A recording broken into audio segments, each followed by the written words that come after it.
यहाँ के मेगन अस्पताल में शॉर्ट सर्किट की वजह से मुंतकिल किए गए बच्चों का इलाज सरजी अस्पताल में किया जा रहा है। इन तमाम बच्चों की सेहत मुस्तहकम है। इस बात की इत्तला सरजी अस्पताल के डायरेक्टर डॉक्टर धनंजय सरजी ने दी है। उन्होंने नामानिगारों से बात करते हुए कहा कि इतवार की शाम को होने वाले शॉर्ट सर्किट के बाद इस वार्ड में दाखिल 27 बच्चों को अस्पताल के स्टाफ ने फौरी तौर पर वहां से निकाला और सरजी अस्पताल में डीसी की इजाज़त के बाद दाखिला दिया।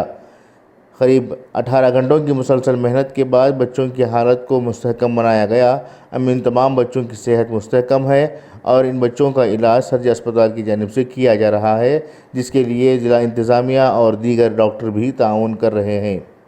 ब्यूरो रिपोर्ट, आज का इनकलाब, शिवमोगा।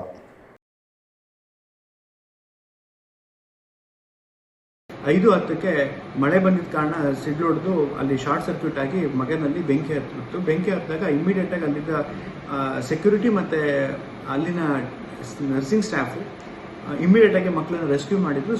ಡಾಕ್ಟರ್ ಶ್ರೀಧರ್ ಅವರ ನೇತೃತ್ವದಲ್ಲಿ ಅಷ್ಟು ಮಕ್ಕಳನ್ನ ಡಿ ಸಿ ಅವ್ರ ಪರ್ಮಿಷನ್ ತಗೊಂಡು ನಮ್ಮ ಹಾಸ್ಪಿಟ್ಲಿಗೆ ಶಿಫ್ಟ್ ಮಾಡಿದ್ರು.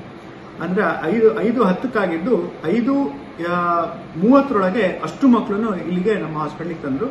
ವಿತಿನ್ 20 ಮಿನಿಟ್ಸಲ್ಲಿ ನಾವು ಅಷ್ಟು ಮಕ್ಕಳಿಗೆ ಅಕಾಮಿಡೇಟ್ ಮಾಡಿ ಅಡ್ಮಿಷನ್ ಮಾಡಿ ನಮ್ಮಲ್ಲಿ ಇದ್ದಿದ್ದ ಬೇರೆ ಮಕ್ಕಳನ್ನ 15 ಮಕ್ಕಳನ್ನ ಬೇರೆ ಐಸಿಯುಗೆ ಶಿಫ್ಟ್ ಮಾಡಿಕೊಂಡು ಅಷ್ಟು ಮಕ್ಕಳಿಗೆ ಒಂದೇ ಕಡೆ ಗೊಂದಲ ಆಗಬಾರ್ದು, ಯಾಕೆಂದರೆ ಪೇರೆಂಟ್ಸಿಗೆ ಯಾವ ಮಗು ಯಾವುದು ಅಂತ ಗೊಂದಲ ಆಗಬಾರ್ದು ಅವ್ರಿಗೆ ಅರೇಂಜ್ ಮಾಡಿ ಅವರಿಗೆ ತಕ್ಷಣ ಫಸ್ಟು ಮದರ್ಸಿಗೆಲ್ಲ ನಾವು ಮೇಲ್ಗಡೆ ಶಿಫ್ಟ್ ಮಾಡಿ ಅವರಿಗೆಲ್ಲ BP ಚೆಕ್ ಮಾಡಿಸಿ ಅವರಿಗೆಲ್ಲ ಗಾಬರಿ ಆಗೋದು ಬೇಡ ಅಂತ ಹೇಳಿ ಅವರಿಗೆ ಊಟದ ವ್ಯವಸ್ಥೆ ಮಾಡಿ ದೆನ್ ಮಕ್ಕಳದು ನಮಗೆ ಕಂಟಿನ್ಯೂಸ್ ಟ್ರೀಟ್ಮೆಂಟ್ ಮಾಡಿದ್ವಿ.